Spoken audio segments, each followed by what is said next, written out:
discussing developing literacy workplaces utilizing assistive technology. I'm Ramanujan, 3K to 5th grade CLA consultant teacher, and I will be walking you through this session today. Let's begin by exploring our learning intentions and success criteria. Our learning intention is as follows.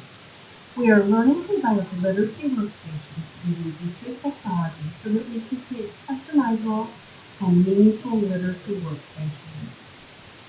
You will be successful when you can list the assistive technologies that can be used with literacy workstations and develop ideas for using assistive technology for literacy workstations in your classroom. So take a moment to pause and determine which emoji can you relate to when looking at creating meaningful literacy workstations in your classroom. Does technology keep you busy but doesn't always connect to what I'm teaching? Are you dazed and confused? Where do I even begin? Are you getting more knowledgeable? And do you have it all figured out? Do you effectively use technology in your literacy workstation? So take a moment and pause the video, reflect on where you would equate yourself, and when you're ready, proceed on to the next slide and start the video. So during this presentation, I would like you to consider your why, and we will be revisiting your why at the end of the presentation. So why do we want to integrate technology? Well, first of all, it helps us to individualize for student learning. We're able to create lessons for groups of students as well as the whole class, and meeting each student where he or she is in the learning process. It also provides us as teachers data that helps us to show where students are learning and where they still need to grow. So the data helps us to determine how we need to continue to individualize the students. Also, these are prepared, ready to go materials. So not only are we individualizing and determining how students are learning, but it's also taking us and organizing our time so that we're effectively using prepared materials and not spending time creating customized materials on our own. So how are we going to integrate technology? On the screen, you will see district-approved technology that you can integrate into your literacy workstation. We have Success Community, Udella, MobileMath, Discovery Education, Know Ready, Flipgrid, Jamboard, and EdPuzzle.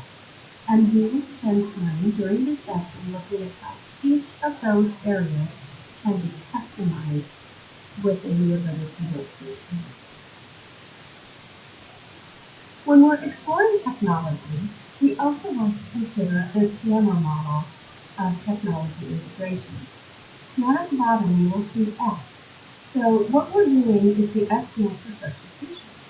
So instead of teaching it in front of the students, we're using the technology to teach the students. So we're using the technology to enhance student learning.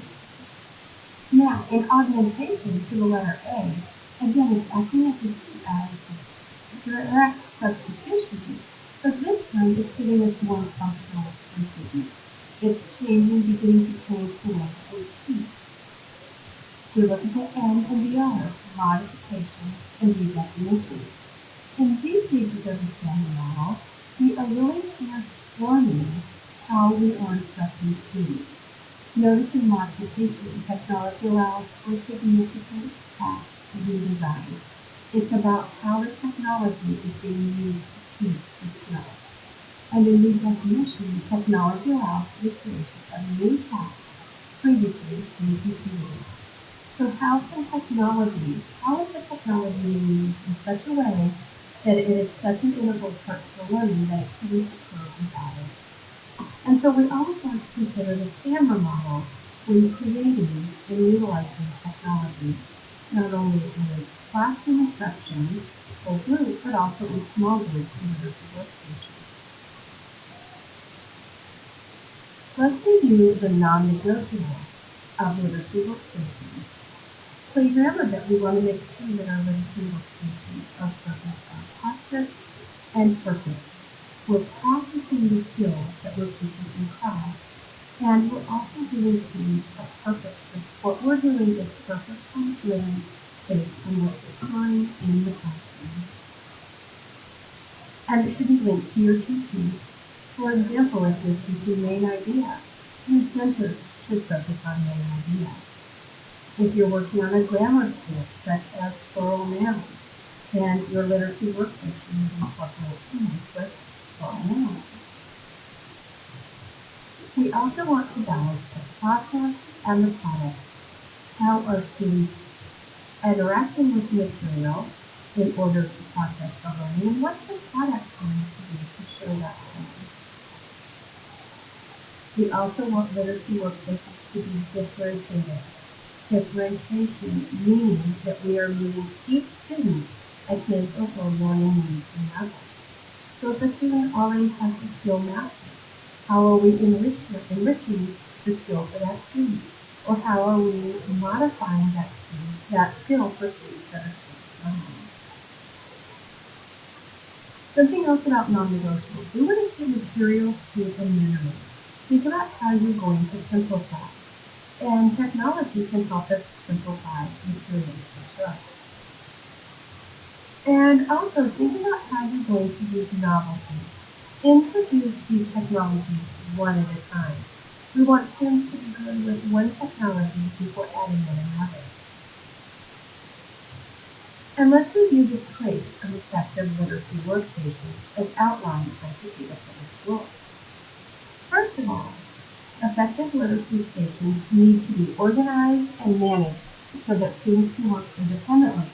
Because remember, as students are working in literacy workstations, you're teaching guided reading, so you want the technology to be one that students can use effectively and independently so that you are able to teach the students in your small guided reading group. Both motivating and engaging. Technology can be an excellent way to motivate and engage students in their learning. We also want to maintain a consistent structure. So think about, for example, if you're using successive learning. That would be something that you would want to incorporate all year during your literacy workstation. Or no ready. Or perhaps the students always have a book grid that they create during literacy workstation. Or perhaps each month. They're also aligned with the curriculum. Again, we want this work, as we saw on the other side, to be purposeful and meaningful. And the best way to do that is to align your interests to the curriculum and what you're studying at the time in share reading and phonics, for example. They're also based on ongoing assessment. And all of the technology platforms that we can use allow us to have built-in assessment. And that built-in assessment will help you determine your next steps in creating work and literacy workstations and what you're going to have to work on during this week. They also have a built-in accountability system. And we know that by using technology, students can get immediate feedback on their progress in order to improve their learning or to miss it. So perhaps the slide that we saw earlier that listed the various technologies that we have in Chiquita Public Schools, perhaps you're thinking, oh, I'm not sure where to find that information for training. So what you can do is you can go to the Chiquita Public Schools and you can search instructional technology. And when we do that, you're going to get a myriad of training materials to learn and enrich your learning about those platforms. So let's take a minute to look at the instructional technology website. When you enter the instructional technology portion of the website, you will come to a page that looks like this. And you'll also see the link at the top should you need a specific page if you are not able to place it on the website. So the first thing that you will see is Elementary Expected Technology Integration. When we click on this, it's going to show us all of the required and this is discussing technology. So you will see all of these listed, and we will be working through all of the programs that you see on the screen. Within this website, you will also see right here, you'll see Technology Professional Learning. And by clicking this link, it's going to take you to all of the technology sessions that have been offered by the district. So if you come in here and let's say you're not sure you've not used MobiMath, we can click right here and go to MobiMath Basics. Or perhaps you're not sure how to use Flipgrid. If we come over to the pre-service session, you'll see Flipgrid getting started. Perhaps you've used Flipgrid, but it's been a while and you're ready to go on to the more complex features of Flipgrid. You'll see Flipgrid beyond the basics. So this website will help you to continue your learning about a various technology formats. And this will be a great place to enrich your learning. We did spend a moment looking at what we can find on the instructional technology portion of the website. And just as a quick reminder, this site contains expected technology as well as level training videos to help you as you're implementing these technologies in the classroom. So as you're thinking about how to integrate technology into your workstations, what are the things that you need to consider as you develop those workstations? First of all, how are you using the technology and what is it called on the family model? How will the technology help me to differentiate the students? So how will I be able to create assignments for given groups of students who need additional practice with an assignment or need enrichment, for example? Also think about what competencies and standards will the technology address. We want to make sure that we have that strong alignment between what we're doing on the Literacy Workstation and classrooms, and we want to make sure that we're assigning to our district technology addresses the standards and competencies. And finally, we want to think about why is technology a better way to teach or practice the standards rather than take a test? So what is it that technology will allow that standard paper and content will not? So our first technology that we're going to look at is Footsteps to Brain. And this is a pre-K through third grade program. And in this program, you can create individual skill classes on skills such as phonology, phonemic awareness, decoding. You can also assign level text selection. So you can assign a story to students who are, for example, on a level C or for students who are level J, and you can assign by various class styles. So we're already individualizing the assignment based on the text selection. And also, if we go back up to the top bullet point, think about students who are still struggling with phonemic awareness and phonology. Perhaps you simply assign those skills to those students that need that assistance. Or if you have students who are ready to try higher level phonemic awareness and decoding skills, apply those higher level decoding skills to that group or those groups of students. You can also create assignments that align to the CR success skills in grades pre-K through 2. So perhaps you're working on vowel sounds. You can go into quick text development and align the assignments that way. Students can also create books and stories, so you can customize the books and stories that students are creating.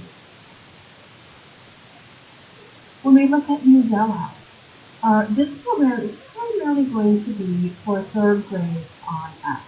Every once in a while, you can find stories that are written at a lower level, but whereas Footsteps grade is for pre-K through 3, I would say Newsela is going to work best for grades 3 through 5.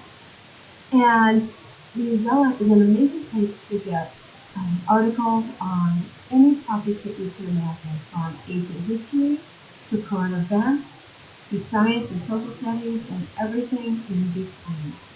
And so what's amazing too is you can print one article at various levels. One of the easiest things that you can do with Newsela is to create groups of students, and then you can assign the same article to groups of students at their Lexile level. So, for example, if you have students at a level Lexile 600, you take those students, create a group, assign the article to that group at that level. You can then take the same article and you can assign it at a level, Lexile level 800, for example. So it's a great way to have students access the same information at their various reading levels. Another way that you can use Newsela is to find paired texts that align with science, social studies, reading, or guided reading, and take a deeper dive. So, for example, if you're reading something in social studies about suburban, urban, and rural communities, for example, there are articles in Newsela that align to that topic as well, and then you're able to do a paired reading with that. Or if you're reading a fiction piece, you can align a paired text that's nonfiction, for example. You can also have students annotate an article, and they can look for specific things such as main idea, explicit and implicit text evidence, or concrete and inferential context clues. So there's an annotate feature that you can use, and students can annotate actually online, or you could print the article and have them do it on paper. But it's a great place to get material on any subject you can ever imagine. And for our Unix learners, perhaps you're going to have a first or second grade these on a higher level. You can also enrich that student's level by assigning and giving them tests at their Lexile levels if they're able to do so at higher levels. You can also assign opinion articles. I love this because we know that persuasive opinion writing is one of our standards. It is a great way to assign and have students practice the skill of opinion writing and identify the author's stance, and also writing assignments if you would disagree or disagree with the author and why. You can also link these articles in Seesaw, and you can have students compose a written response and answer questions from Seesaw. So it's a great way to utilize Seesaw, and also one of our district technologies in literacy workstation. And again, you can create those groups and have students read the same article on different levels, and you can assign those to Seesaw that way as well. So I'd like you to take a moment to pause the video, and I want you to think about what is an idea you have so far. How might you use accessibility for Newsela in your classroom literacy station? So take a moment and pause the video, and when you're ready, proceed to the next slide. So I hope you have some great ideas for how you utilize those two district technologies in your literacy workstation. So let's look at MobyMaps. This is another district technology that we have. So within MobyMaps, you can also, just like in the programs we've talked about so far, assign individual or group practices. You can assign phonics skills for students to do additional practice, or make assignments and create assignments that are above grade level for students within reading levels or phonics skills. And the amazing thing with MobyMaps is that there is a placement test, and so you can give students that placement test, and it will help to individualize instruction that way. So students will be working through self-paced assignments that are based on each student, level, skills, and so on. And again, that will give us excellent data to help make those data-driven decisions. There is also a social studies and science component to MobyMaps. So it's a great way to tie in science and social studies into some content area reading topics. So for example, if you're studying the Bill of Rights, there are MobyMaps assignments about the Bill of Rights. So it's a great way to do content area reading practice while also providing more practice for skills and standards in science and social studies. Discovery Education is also one of our district technology platforms. And within Discovery Ed, one of the things that I love most about this program is that you can create and assign videos to your students. And so you can assign a video that ties into social studies science content, or perhaps the topic being studied in shared reading or guided reading. And you can also assign quizzes that go to those videos. You can also create assignments to provide content to students or classes. And so again, this is a great way to connect and tie into content for the reading. Students can also create studio boards for any topic. This would be an excellent way to reinforce concepts students study in science, in social studies, or reading. Students could also create individualized studio boards looking at project-based learning, for example. And so Discovery Ed is a great way to add in technology to enrich what you're studying in the classroom. Don't forget NoReady. I love NoReady for writing and grammar. And you can create individualized group or class grammar assignments for students. So if you have students who are in additional practice in nouns, you could assign one additional practice in nouns. Another group of students could be working with adjectives or adverbs. You could even create full class assignments so you have those options. And what is amazing is that you can search the standards within NoReady and create assignments based on the standards in writing and grammar. So if you hit when you search, let's see, commas in fifth grade, you would be able to find all the assignments that have been created for commas that will align to the Common Core standards for ELA in fifth grade. You can also assign quick write, which is an awesome way to get some writing practice in your workstation. They have Q&A quick write, and you can use those and assign those, or you could also use the guided draft feature, which helps you to work through the process of writing. And you can also, within that quick write for the that too, you can paste the prompt or create your own. You can also create custom writing assignments to expand guided reading. It might be a topic that we're studying guided reading, or it could be a writing assignment that connects to content such as science and social studies. And there's also quizzes and practice for all grammar skills. So I think NoReady is amazing for grammar and writing instruction for literacy workstations. And we know the importance of using writing as an extension in guided reading and creating writers in all content areas. So let's take a moment to pause the video as we look through the next stages through technology. What is an idea you have so far, and how might you use NoReady for Discovery Education in your classroom literacy workstation?